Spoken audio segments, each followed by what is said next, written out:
नमस्कार, मेरा नाम है नितेश और आज मैं आपको ग्रामीण विकास योजनाओं के तहत महात्मा गांधी राष्ट्रीय ग्रामीण रोजगार गारंटी अधिनियम मनरेगा जो 2005 से चल रहा है उस और दीनदयाल अंत्योदय योजना राष्ट्रीय ग्रामीण आजीविका मिशन DAY NRLM और प्रधानमंत्री ग्राम सड़क योजना PMGSY, प्रधानमंत्री आवास योजना ग्रामीण के बारे में बताऊंगा। कोविड-19 महामारी के बावजूद देश में ग्रामीण विकास मंत्रालय के अंतर्गत विभिन्न योजनाओं में प्रगति परिलक्षित हो रही है और महात्मा गांधी राष्ट्रीय ग्रामीण रोजगार गारंटी अधिनियम मनरेगा 2005 इसका परिचय देखते हैं। इस योजना को एक सामाजिक उपाय के रूप में प्रदर्शित किया गया था जो रोजगार के अधिकार की गारंटी देता है।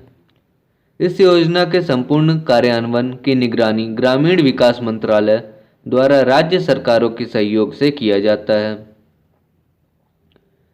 इस योजना के प्रमुख उद्देश्य मनरेगा कार्यक्रम के तहत ग्रामीण क्षेत्रों में प्रत्येक परिवार के अकुशल श्रम करने के इच्छुक वयस्क सदस्यों के लिए वित्तीय वर्ष में कम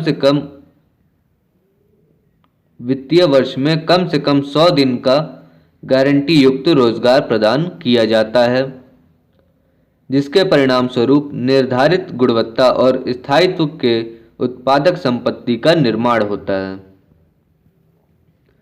मनरेगा की संपत्तियों में प्रमुख रूप से खेत, तालाब, रिसाव टैंक, चेक डैम, सड़क की मरम्मत, सिंचाई प्रणाली आदि शामिल हैं। अन्य विशेषता इसमें शामिल ग्राम पंचायतों द्वारा मनरेगा के तहत कार्यों की प्रकृति की मंजूरी देकर उनकी प्राथमिकता तय की जाती है। मनरेगा के तहत किए गए कार्यों का सामाजिक लेखांकन अनिवार्य है, जिसके परिणाम स्वरूप जवाबदेही और पारदर्शिता में विस्तार होता है।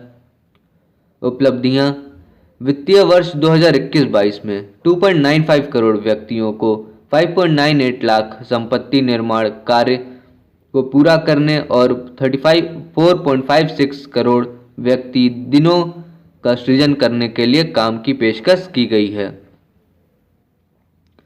दीनदयाल अंत्योदय योजना राष्ट्रीय ग्रामीण आजीविका मिशन यह जून 2011 में ग्रामीण विकास मंत्रालय द्वारा शुरू किया गया एक केंद्र प्रायोजित कार्यक्रम है।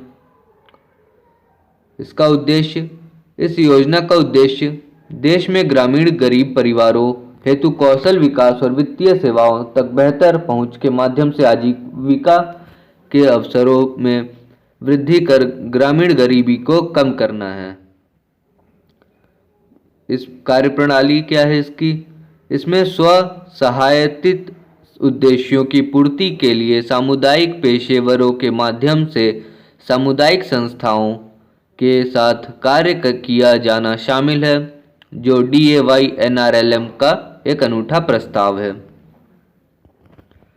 स्वयं सहायता संस्थानों और बैंकों के वित्तीय साधनों तक पहुंच के माध्यम से अन्य सुविधाओं के साथ साथ प्रत्येक ग्रामीण गरीब परिवार में से एक महिला सदस्य को स्वयं सहायता समूह SHG में शामिल कर उनके प्रशिक्षण और क्षमता निर्माण, उनकी सूक्ष्म आजीविका योजना को सुविधाजनक बनाना और उन्हें अपनी आजीविका योजनाओं को लागू करने में सक्षम बनाकर सार्वभौमिक सामाजिक लामबंदी के माध्यम से आजीविका को प्रभावित करना है।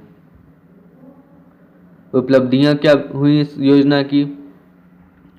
वित्तीय वर्ष 2021 में लगभग 56 करोड़ रुपए का रिवॉल्विंग फंड और कम्युनिटी इन्वेस्टमेंट फंड महिला स्वयं सहायता समूह को जारी किया गया, जो कि वित्तीय वर्ष 2020 की समान अवधि में 32 करोड़ रुपए था।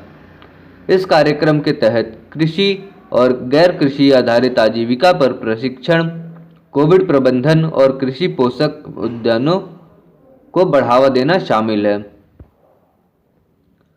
प्रधानमंत्री ग्राम सड़क योजना आरंभ इसका हुआ था 25 दिसंबर 2000 में।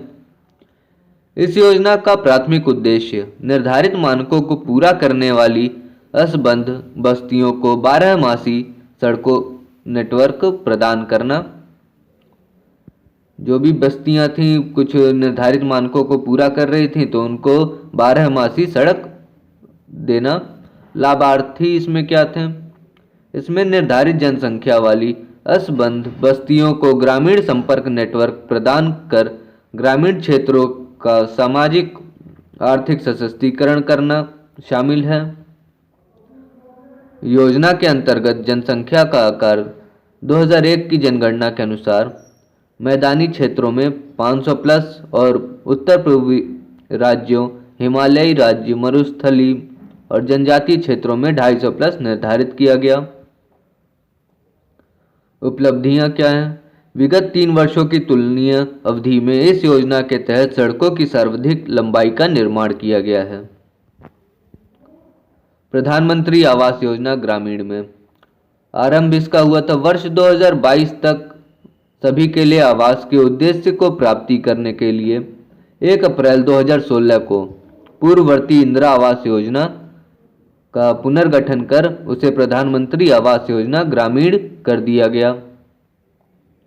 ये योजना पहले भी चल रही थी लेकिन इंदिरा आवास योजना के नाम से थी, तो 2016 में 1 अप्रैल को प्रधानमंत्री आवास योजना इसका नाम किया गया। उद्देश्य क्या था? पूर्ण अनुदान सहायता प्रदान करके आवास इकाइयों के निर्माण और मौजूदा गैर लाभकारी कच्चे घरों के उन्नयन में गरीबी रेखा बीपीएल के नीचे रह रहे ग्रामीण लोगों की मदद करना। लाभार्थी कौन थे? इसके लाभार्थियों में SC/ST, मुक्त बंधुआ मजदूर और गैर SC/ST श्रेणी, विधवाओं या कार्रवाई में मारे गए रक्षाकर्मियों के परिजन, पूर्व सैनिक एवं अर्धसैनिक बलों के सेवानिवृत्त सदस्य, विकलांग व्यक्ति तथा अल्पसंख्यक शामिल हैं। 2011 की सामाजिक आर्थिक जातीय जनगणना सोशल इकोनॉमिक कास्ट काउंटिंग के से प्राप्त आंकड़ों के अनुसार लाभार्थियों का चयन किया जाता है। उपलब्धियां: वित्तीय वर्ष 2021 में प्रधानमंत्री आवास योजना ग्रामीण के अंतर्गत 5,854 करोड़ रुपए का सबसे अधिक व्यय दर्ज किया गया, जो वित्त वर्ष 2020 की तुलनीय अवधि के मुकाबले दुगना है। Thank you.